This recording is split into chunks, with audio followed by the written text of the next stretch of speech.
Hello दोस्तों, कैसे हैं? मैं आनंद भारत स्वागत करता हूं आपके अपने परिवार एग्जामपुर पे। हम एग्जामपुर कलम से क्रांति, कल आप लोग से हमने कुछ क्वेश्चंस किया था। उम्मीद करेंगे कि आप लोगों ने उसका जवाब दिया था, लेकिन गलत जवाब दिया था। कुछ लोगों ने सही दिया था, कुछ लोगों ने गलत दिया था। उसी को हम करेंगे। देखिए, कल हम लोगों ने पढ़ा था विदेशी कंपनी, उसमें हमने पुर्तगाल को लिया पर पूरा नहीं लिया। आज हमारा है विदेशी कंपनी और यहां लिखा है पुर्तगाल पार्ट 3, यानी कि आज की क्लास में पुर्तगाल खत्म हो जाना है। ठीक है, तो कल हमने पूछा था सेकंड आपका गवर्नर, जरा याद करिए। तो हम आते हैं सेकंड गवर्नर। तो सेकंड गवर्नर की बात करें तो सेकंड जो गवर्नर था वो आपको अल्फांसो डी अल्बुकर्क था। कौन था? अल्फांसो डी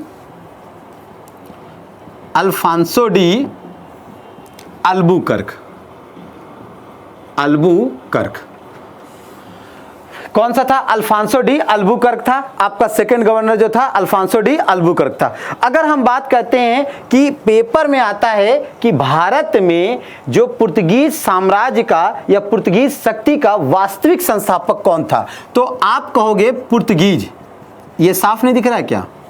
लग रहा मार्केटिंग कर रहे हैं। 10 वेट। पुर्तगीज शक्ति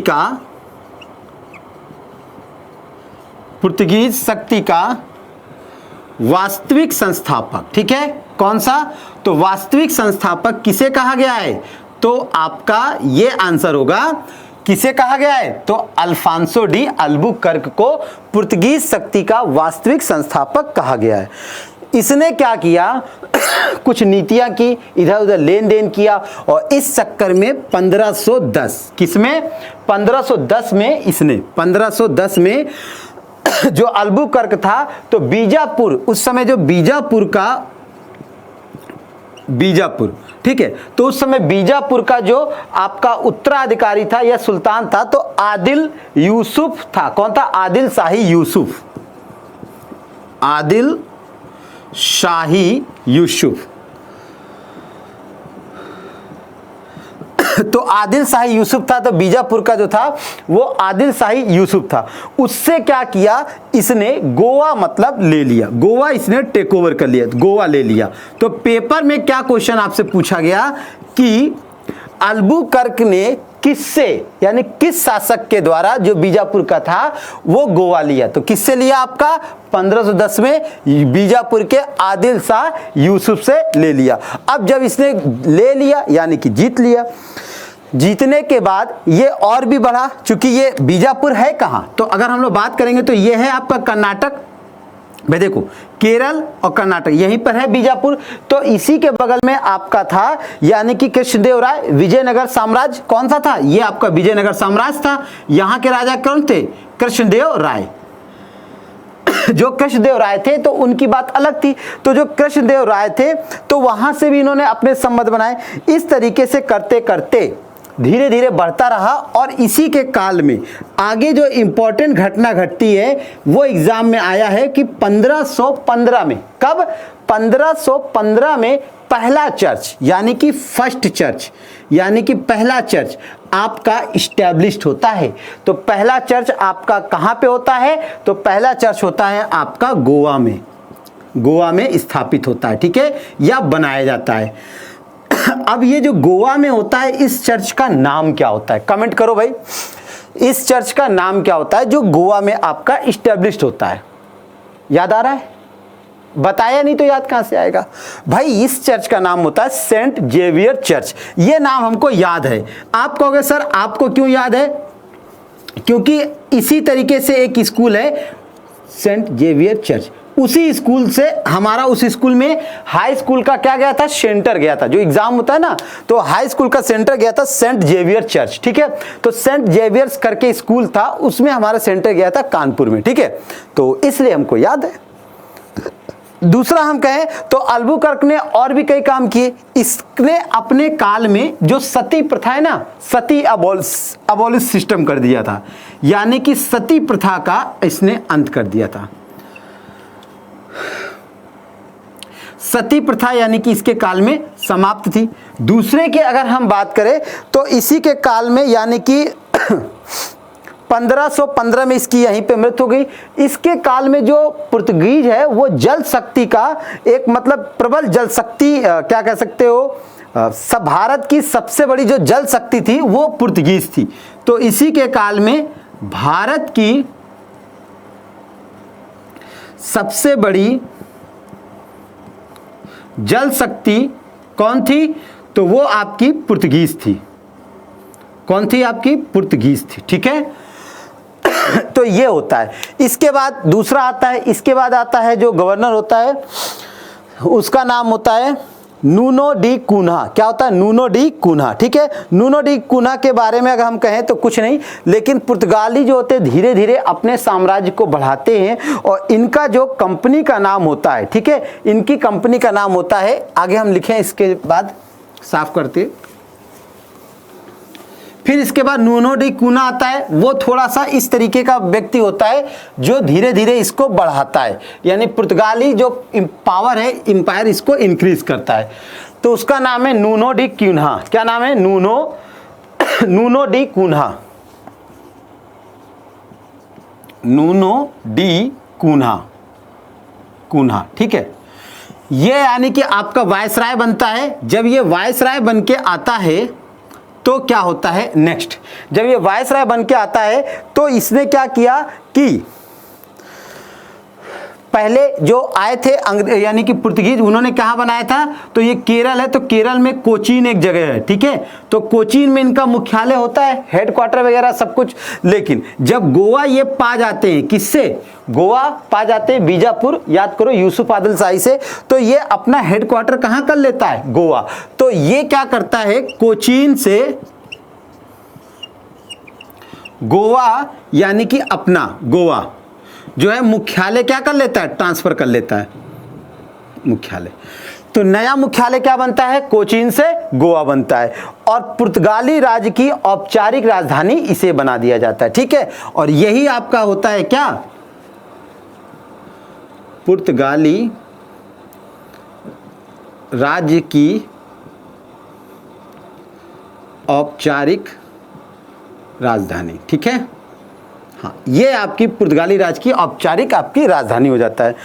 फिर धीरे धीरे कुछ और होता है, आक्रमण करते हैं। आक्रमण करने के बाद से क्या होता है?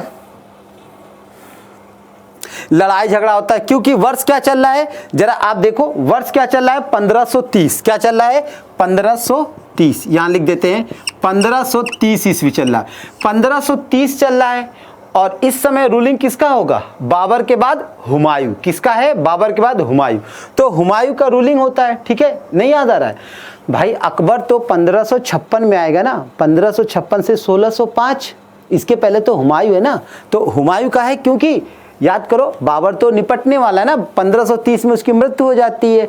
तो यहाँ पर इस समय हुमायूं है एक प्रकार का हम कहेंगे।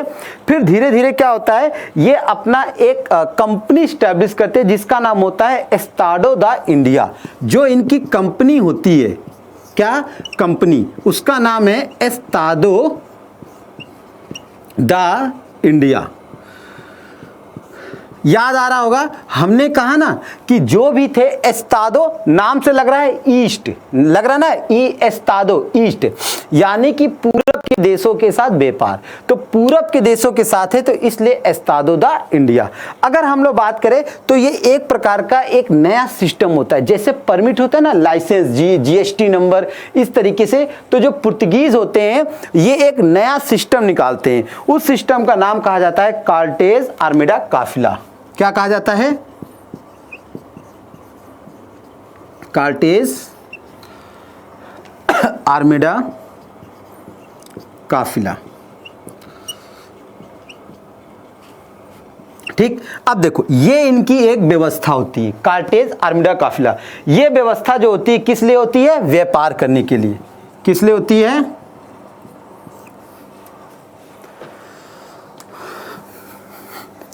ये व्यवस्था होती है इनकी व्यापार करने के लिए। अब ये व्यापार करने के लिए जो ये व्यवस्था होती है, इसमें एक होता है ये कार्टेज का मतलब क्या होता है और काफिला का मतलब क्या होता है, समझो।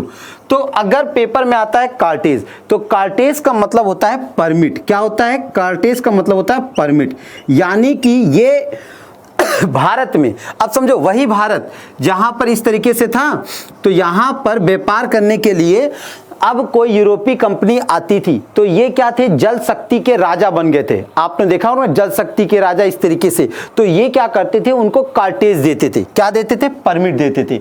अगर आपने कार्टेज नहीं लिया तो खल्लास। बात समझ में आया। फिर क्या होता, काफिला। काफिला क्या होता था, ये एक प्रकार का इनका अगर हम लोग कहें तो ये जहाजों की सुरक्षा के लिए एक बेड़ा होता था।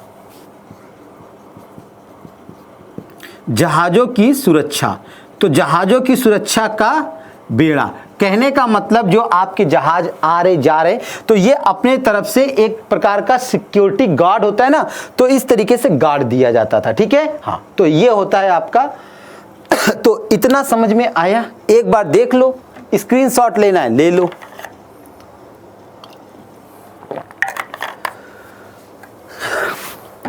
ठीक है, फिर आगे बढ़ते हैं। समझ में आ गया होगा मेरे हिसाब से। चलो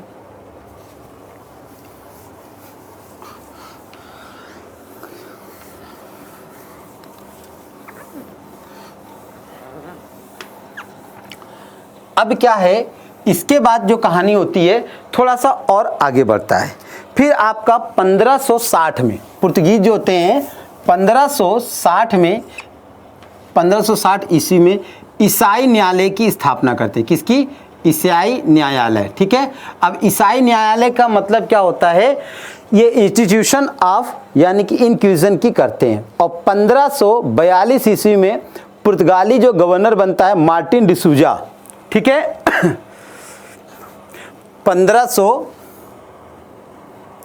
अब यहां पर जो ईसाई न्यायालय की होता है, यहां पर एक भारत में जो प्रसिद्ध संत आते हैं उनका नाम होता है 1542 में मार्टिन डिसूजा के साथ, मार्टिन, ये मार्टिन नहीं है मच्छर वाला, मार्टिन डिसूजा। मार्टिन डिसूजा के साथ एक यानी कि ईसाई संत आते हैं, उसका नाम होता है क्या, ईसाई संत, जिसका नाम होता है संत जेवियर। क्या नाम होता है, संत जेवियर। ठीक, वो इसके यानी कि हेड आपके डिपार्टमेंट नियुक्त किए जाते हैं। फिर धीरे धीरे पुर्तगाली जो लोग होते हैं अपने आप को और एक्सपेंस करते हैं, और एक्सपेंस करने के साथ इनका जापान के साथ, कहाँ पर, तो जापान के साथ इनका यानी कि ट्रेड शुरू हो जाता है, जापान के साथ व्यापार शुरू हो जाता है। ठीक है, अब भारत में इन ये क्या लाते हैं, क्या देते हैं, समझने वाली बात है। इन्हीं के द्वारा भारत में जो सबसे पहली चीज आती है वो है आपकी तंबाकू। क्या है आपकी, तंबाकू। फिर टमाटर, तंबाकू हो गया, टमाटर हो गया, आलू। ठीक है, ये सारा ये सब लेके आते हैं। कहाँ से लेके आते हैं, तो मध्य अमेरिका से ये सब ये लेकर आते हैं। कहाँ पे, भारत में। और इतना ही नहीं, इसके बाद जो आपका अनानास है, अनानास, अनानास पाइनएप्पल जिसको बोलते हैं, गलत लिख गया था, अनानास। ठीक है, फिर आपका पपीता, अनानास, पपीता, काजू, मूंगफली, बादाम, लीची। ठीक है, काजू, लीची। लीची को तो जीआई टैग मिल गया है। कहाँ के लीची को, बिहार वाली लीची को, बिहार के जो मुजफ्फरपुर है ना, तो मुजफ्फरपुर, बेगूसराय, तो ये सारी चीज़ें कहाँ से आती हैं, तो ये सारी चीज़ें आपकी पुर्तगाल से भारत में आती हैं। अब यहाँ पर एक वर्ड लिखा है ना, आलू लिखा है। आपको पता है जितना आलू भारत में खाया जाता है उतना आलू अमेरिका या बाहर नहीं खाया जाता है। आलू जो है वर्तमान में जो हम लोग आलू खाते हैं इसे नई दुनिया का आलू कहते हैं। पुरानी दुनिया से नई दुनिया में ये कौन लेके आया, पुर्तगीज। ठीक है, इतने में कोई अगर प्रॉब्लम हो तो बताओ। ठीक है, अब हम लोग आगे बढ़ते हैं। इसके बाद क्या होता है, इसके बाद डच लोग भारत आते हैं। कौन आते हैं, और हाँ, इसी के साथ पुर्तगाली जो है प्रिंटिंग प्रेस भी लाते हैं। क्या लाते हैं, प्रिंटिंग प्रेस, जिसे छापा खाना कहते हैं। अब इसके बाद हम बात करेंगे किसकी, डच की।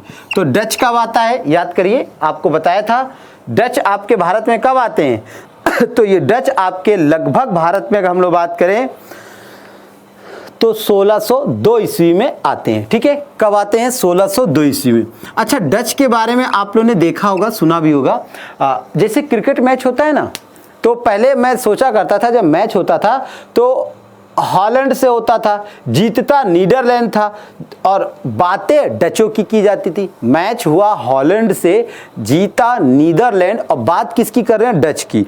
लेकिन जब हमने सही ढंग से पढ़ा तो हमको ये पता चला कि जो डच होते हैं इन्हीं को यानी कि कहा जाता है नीदरलैंड्स के। क्या कहा जाता है? नीदरलैंड।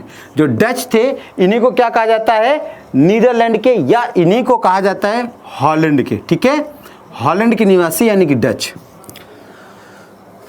क्लियर है?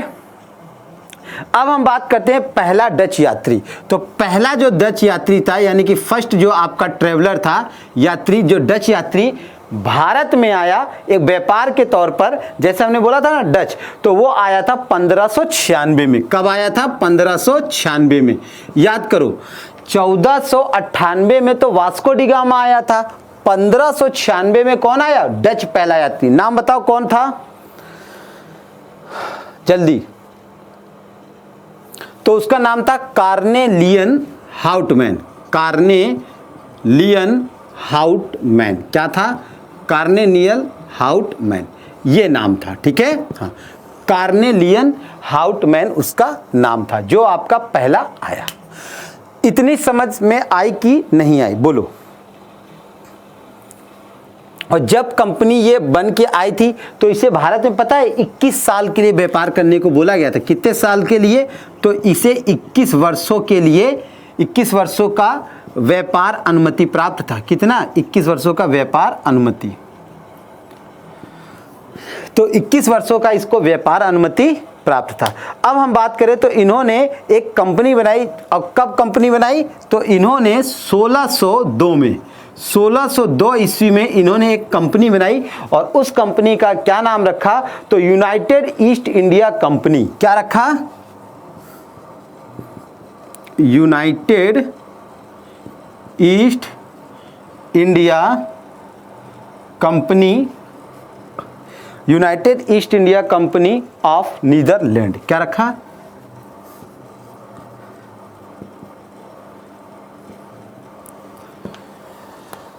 United East India Company of Netherland. तो समझ में आया? देखो हमने बताया था ना वहां पे जब कंपनी आई 1602 में, पर व्यापारी कब आया?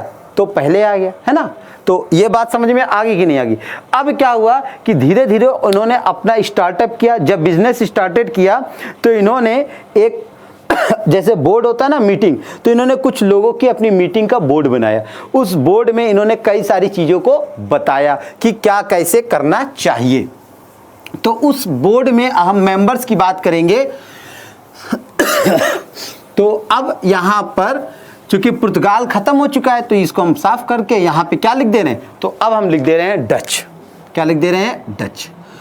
तो अब इनकी एक मीटिंग थी और इस मीटिंग में क्या हुआ कि 1607 में, ठीक है, कब? 1607 नहीं, 1605 ईस्वी में, 1605 ईस्वी में डचों की सबसे पहली फैक्ट्री, पूछा जाता है डचों की सबसे पहली फैक्ट्री कहां पे स्थापित हुई?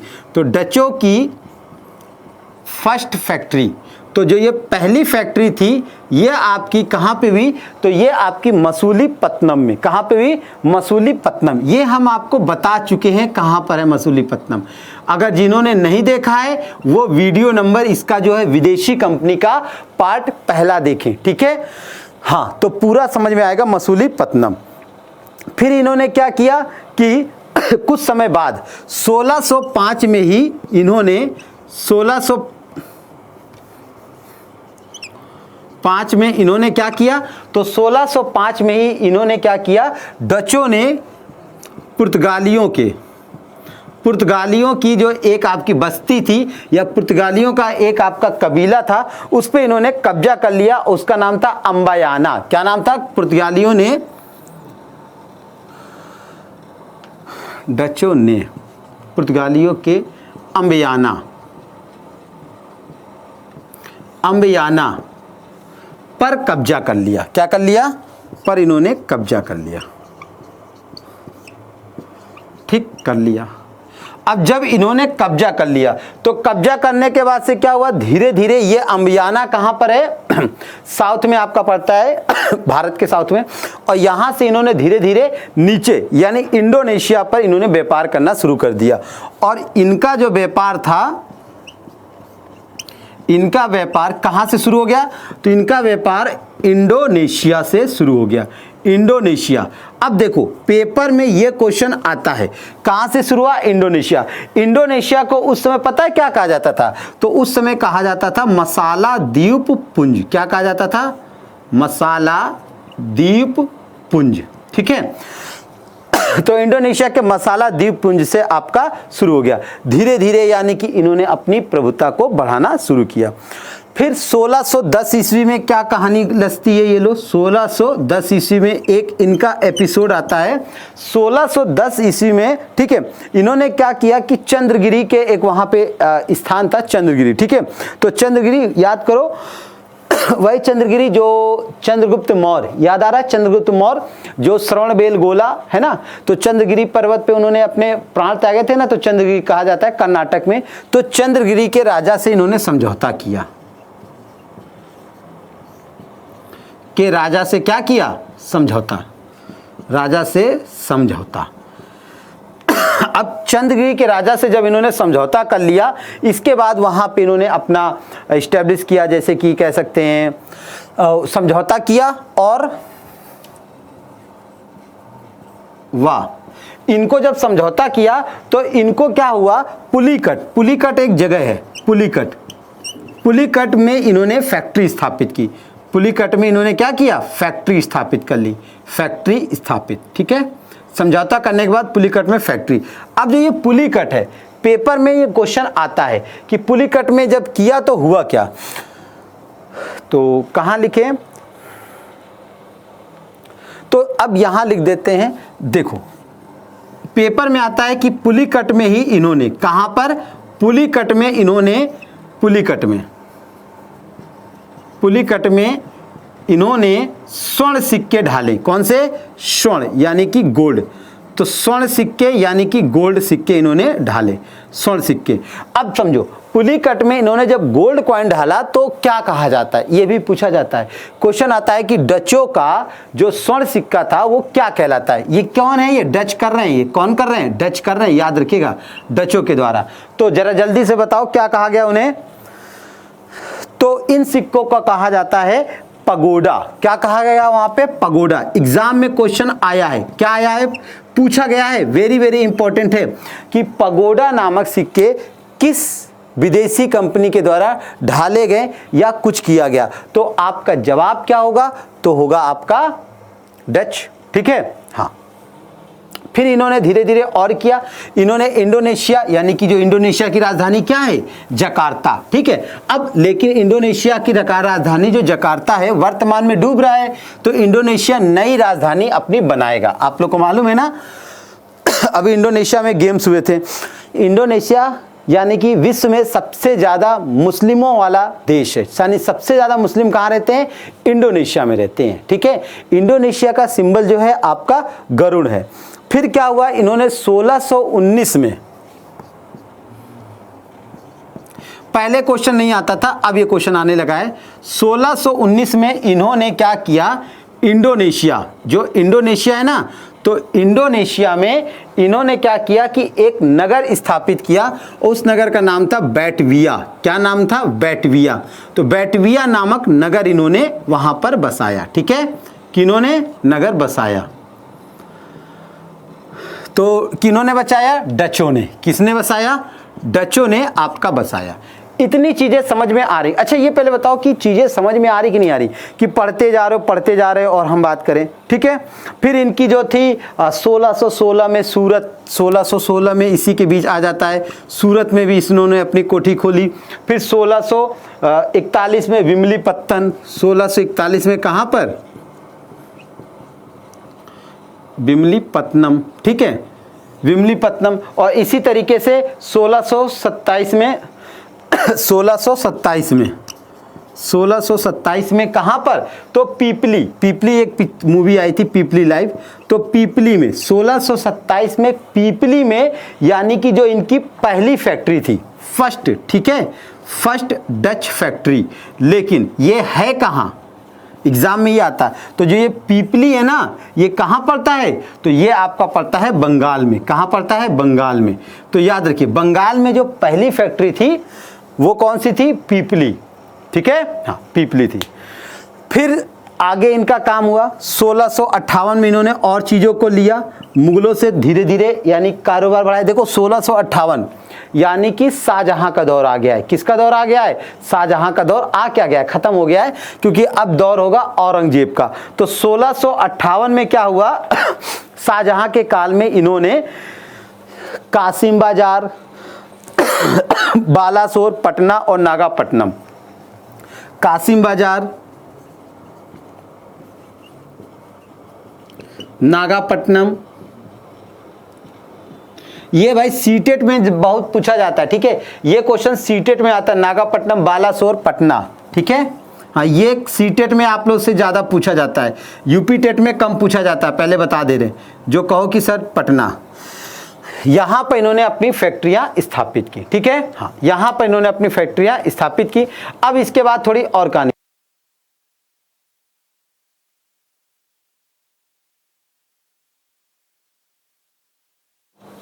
हाँ यहां तक में किसी को कोई दिक्कत हो तो बताओ, कोई दिक्कत किसी को यहां तक?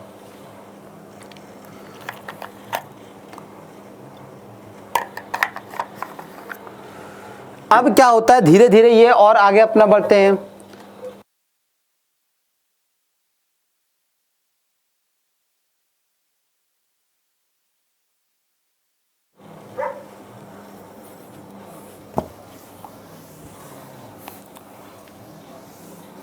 अब हम थोड़ा और आगे बढ़ते हैं, और आगे बढ़ते हैं तो क्या हुआ कि 1664 में, कब हुआ? 1664 में, 1664 में अब कौन आ गया है? तो 1664 में औरंगजेब,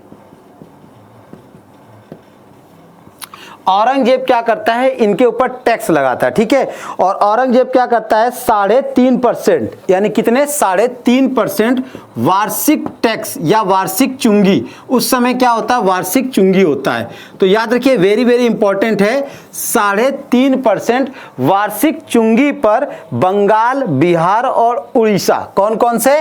बंगाल, बिहार और आपका बंगाल, बिहार और आपका कौन हो गया? उड़ीसा में व्यापार करने का अधिकार दे देता है।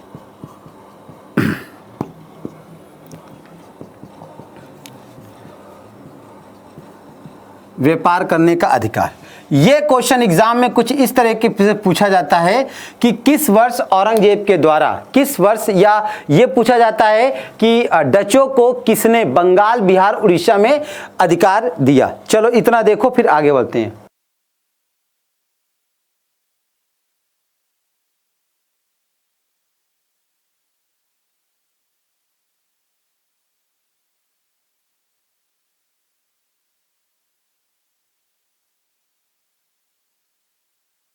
आता है, अब जो इसके आगे प्रश्न आता है कि यानी कि डचों ने प्रायोरिटी किस चीज की दी, यानी जो डच थे उन्होंने किस चीज को ज्यादा इस्तेमाल किया? डचों का, जैसे हम बात करें पुर्तगीज, तो पुर्तगीज मसाला लेके गए, डच क्या यहां से लेके गए? डच यहां से क्या लेके गए? ये आपसे पूछा जाता है, ये आपसे क्वेश्चन पूछा जाता है कि डच आपके यहां से क्या लेकर गए, ठीक है। तो हम आगे बात करते हैं। तो देखो पुर्तगीज ने क्या लिया था यहां पर?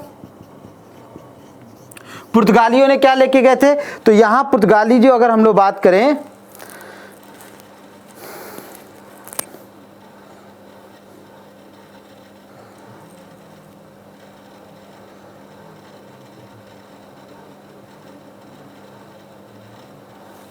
पुर्तगाली लोग, अगर हम लोग बात करें तो पुर्तगाली लोग यानी कि मसाले, पुर्तगाली लोग क्या लेके गए यहां से? मसाले। डचों ने क्या दिया? तो डचों ने यानी कि जो सबसे ज्यादा प्रायोरिटी दी वो आपकी कपड़ा की दी। किसकी दी? कपड़ा की, कपड़ा की प्रायोरिटी यानी कि डचों ने सबसे ज्यादा दी। याद रखिएगा, कपड़ा की प्रायोरिटी सबसे ज्यादा दी इन्होंने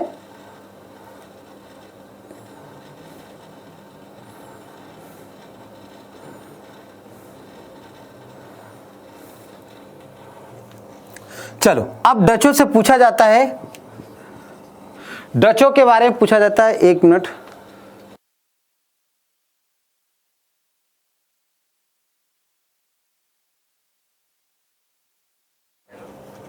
तो अब हम बात करते हैं डचों। तो डचों की अगर हम लोग बात करें, तो डचों की बात करें तो इन्होंने क्या किया, तो इन्होंने सबसे ज्यादा कपड़ों के बारे में प्रायोरिटी दी। किसकी प्रायोरिटी दी? कपड़ों के बारे में, यानी कि कपड़ों का यहां से सबसे ज्यादा इन्होंने निर्यात किया। याद रखिए पेपर में क्वेश्चन आता है कि डचों ने किसको दिया, तो याद रखिए पुर्तगाली लोग मसाला देते थे, इन्होंने मसाला को प्रायोरिटी हटा दिया और मसाला की जगह क्या दिया, तो इन्होंने मसाला की जगह किसको दिया, तो आपका कपड़ों को दिया। ठीक है, यहां तक समझ में आया कि नहीं आया? बताओ। एडिटर लोग भाग जाते हैं। ठीक है,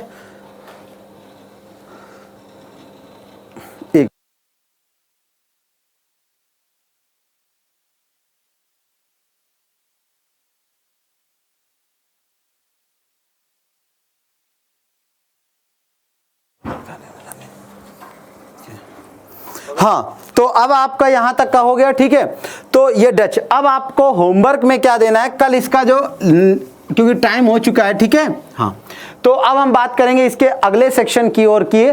तो अब यहां पे देखिए, अब आपको एक युद्ध होता है, एक युद्ध होता है किसके किसके बीच, तो एक युद्ध होता है आपका बेदारा का युद्ध। कौन सा युद्ध होता है आपका? बेदारा का युद्ध। किसका होता है? बेदारा का युद्ध,